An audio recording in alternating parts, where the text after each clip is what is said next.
Alright, I'll be opening this blue belt, or at least hoping to. This Yale B, kind of like the Yale 500, not the Yale 500 Plus. So, decent bidding on it, nothing too serious, a little bit higher lift on the number 6. Okay, it is I wouldn't say it's super tight keyway, but I do need to use the multi-pick, much thinner.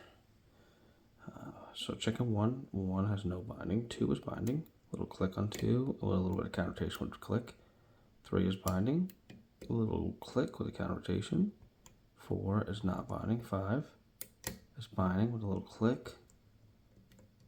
Okay, 6 feels good, so back to 1 is not binding, light pressure, click, and I reached it a lot, but I got number 1 now, 2 is binding with a click, a little counter rotation, and another click, 3, binding, click with a little counter rotation, 4, nothing, 5, click with a good rotation, go back to 4, 4 has a little counter rotation, let's work it out, okay, good click, and 5 is already set, looks like 6 is the last one, kind of curving around and into a deeper false set. So what I find is now I just need a little bit of help. One of these is not going all the way in like it is to. Check a 1, nothing, 2, nothing on 2. A little bit of give on 2 actually when I did that 3. Nothing on 3, 4. Nothing on 4, 5. Not sure on 5. Check a 6 again. I think 5 is what needs help.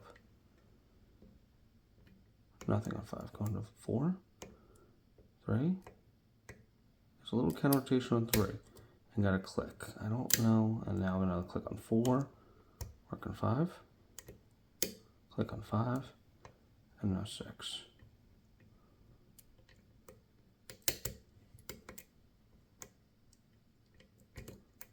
Okay, working my way back, just pushing a little bit more on each one.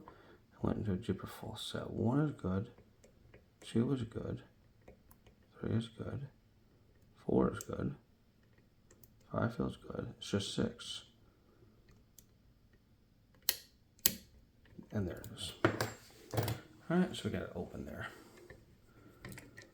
Alright, let's keep this in frame. Let's take this apart, so bring you up. There we go. Nice head frame.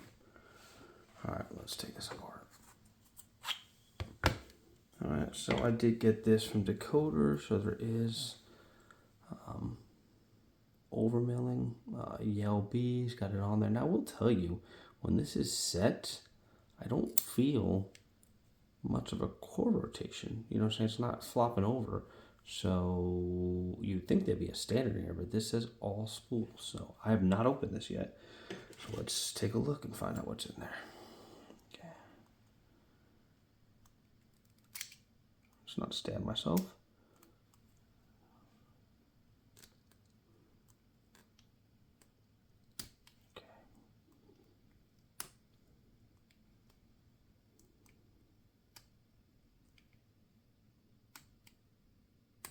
Alright. Okay, is that enough to get it out? Let's find out.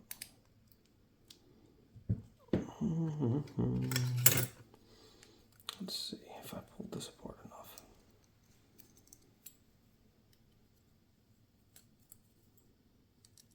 Again, first time doing this. Normally I'll open these up when I progressively pick them and replace this with a 3D printed one. It's just much easier to take apart.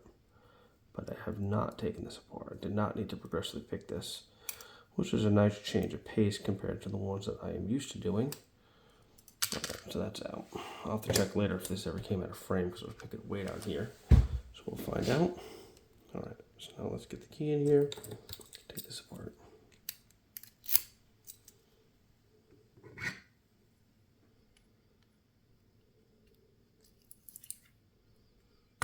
Here. Alright, so there's your 6 pins.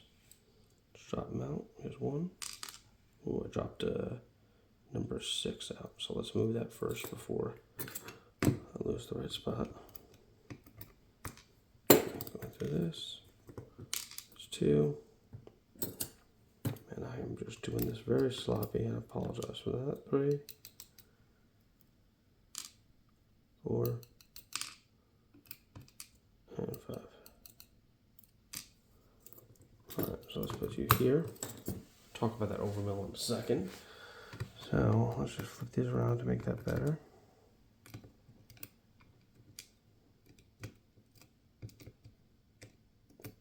All these in the right position now. Now let's talk about that overmilling. As you can see, that's required that little extra push. But let's just take a look at this. See? Got all that little bit of milling right there, a little bit of overmilling. So not terribly hard to get past, but it's still there. Alright, so that's all there. Let's get these guys out, these spools. Okay.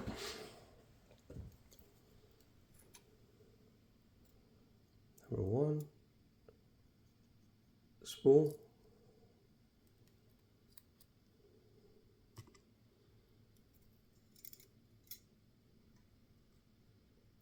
2. Spool.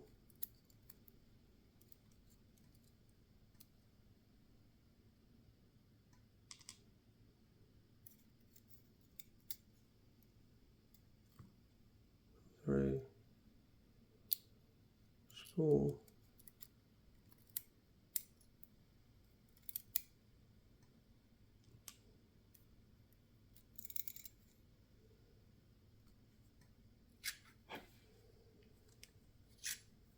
6. Number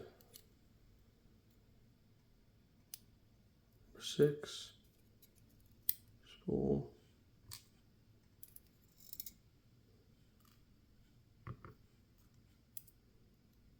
5.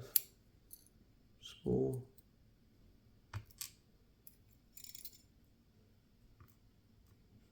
4. And then finally, number 4. Spool. Not an incredibly difficult lock. There you have it. Give you a close up. So it was all spool, so it's impressive that it doesn't fall over. You know, when you turn it, it doesn't go right into a full set. But that's what I got.